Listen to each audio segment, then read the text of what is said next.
Hello there. We went and saw Extremely Loud and Incredibly Close. That's right. Is that right? That's right.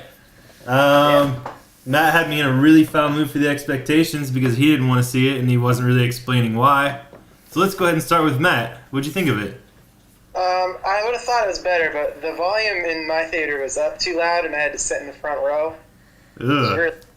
Yeah, you know, I know you're making a joke, but like when we saw it, I saw it with Susie, and this guy was eating nachos next to me, and he was like leaning on my side, crunching in my ear. He was just so close and just extremely loud.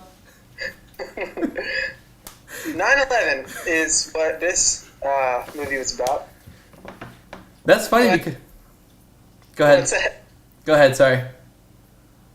But it's not really about 9/11 so much as it is about 9/11 from one particular character's viewpoint, which I think is interesting.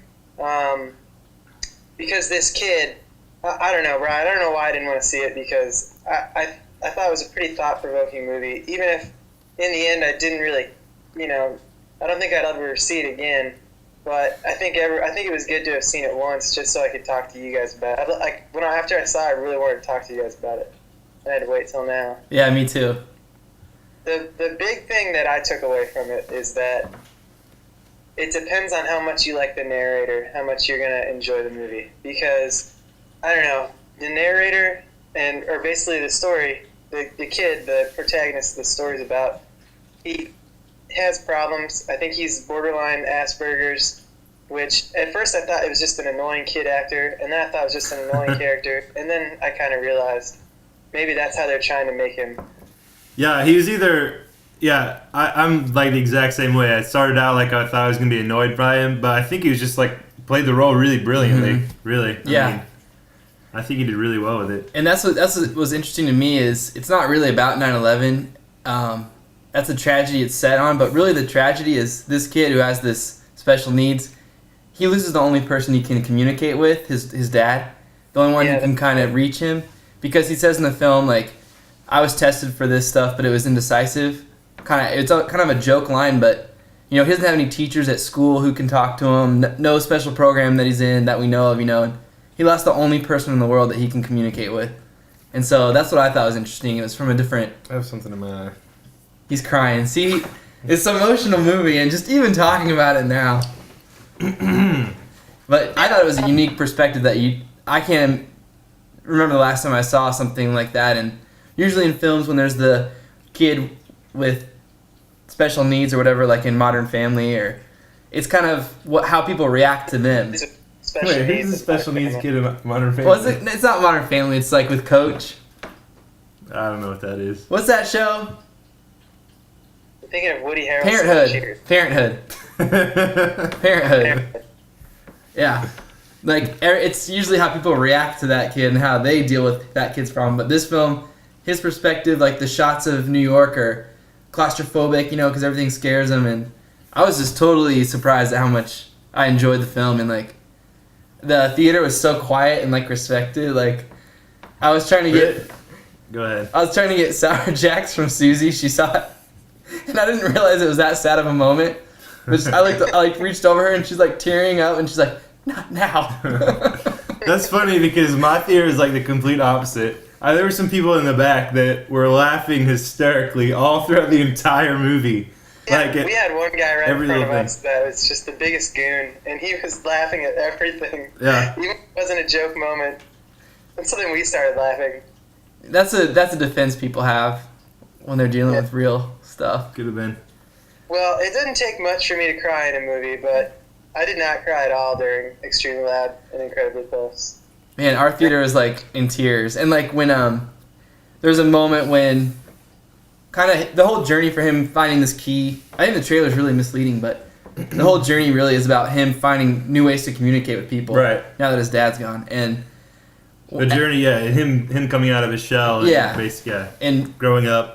And you think him and the mom have a distant relationship, and that kind of comes together at the end. And in a moment, he's laying there and he says, Mom, Dad always said he loved you, and you're a great gal. And someone in the theater, like, it's kind of an emotional line, and someone in the theater just couldn't take it, and they kind of gasped, like, like, they had been holding it in, and just, It's a very sad movie, and I'm surprised I didn't cry. I only came close once at the end where there's like this fat guy that doesn't have a single line at all, but he keeps hugging the kid. Yeah.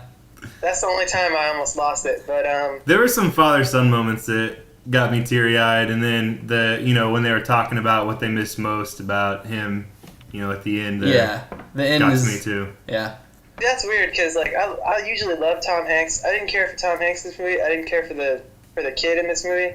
But I thought Sandra Bullock did awesome, which was basically she just played this frustrated character that like shit just keeps piling up, and I thought she did great. And that's weird because I don't really like Sandra Bullock that much. Yeah, and they take a moment for each character to kind of show how they were affected.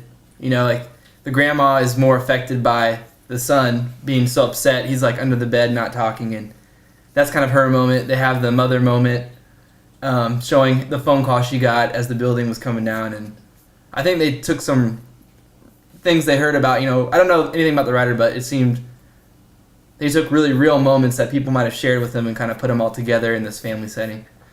And I thought it was a totally great movie. I think it deserves being nominated. A lot of people say it got snuck in there. Well, I think people had the same as me, like just had this knee-jerk reaction of, 9/11 movie, what are they trying to cash in on 9/11? And it's like, I don't know. I wanted to think that through the whole movie, but it kind of proved me wrong. Well, so do you think you benefited at all from reading the book first? Do you think that helped you enjoy the movie any more or less, or? Absolutely, I think it helped. Just because, even though I read it quite a while ago, so I didn't exactly remember what was going to happen. But that stuff did happen. I knew, like, this is at this point in time. Oh, this is at this point in time.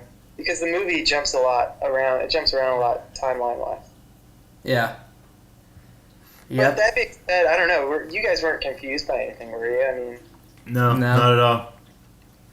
Yeah, so maybe it doesn't matter one way or another. I can tell you the grandma and the grandpa, their backstories, like, they have a lot more backstories. They have, like, entire chapters devoted to what happened to the grandpa in Dresden and what happens to the grandma and how, like, they met.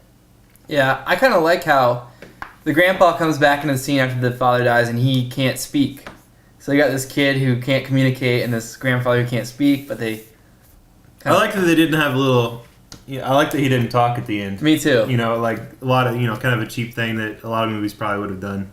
Had him, break down and talk or something like that. Or explain why he couldn't talk. I like that we did. Yeah. I mean, Dresden firebombings, we kind of knew a little bit. I'm not 100% sure, but I think in the book they go into why he doesn't talk. But maybe the fact that I can't remember it is telling me that, maybe they don't talk about it. Yeah. Anyway, definitely worth seeing. It's not going to be hard to enjoy the movie.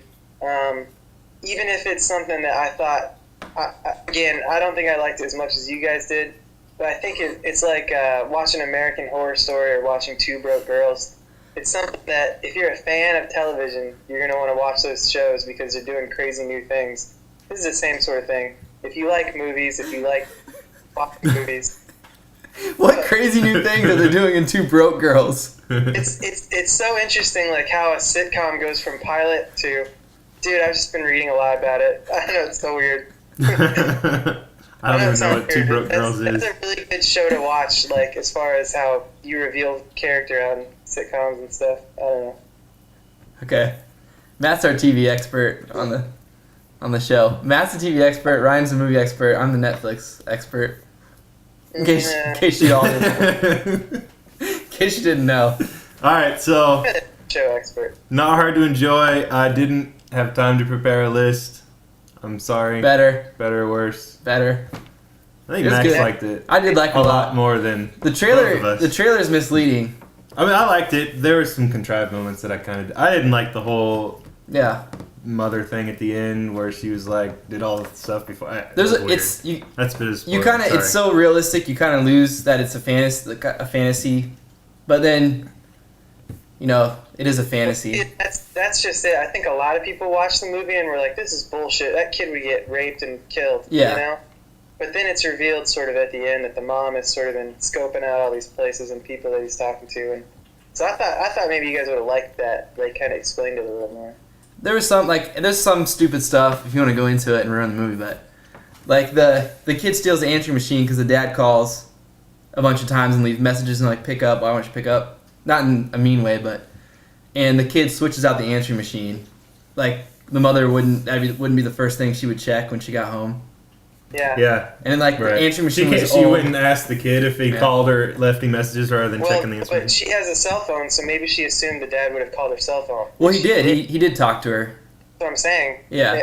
It's totally plausible to me that he would.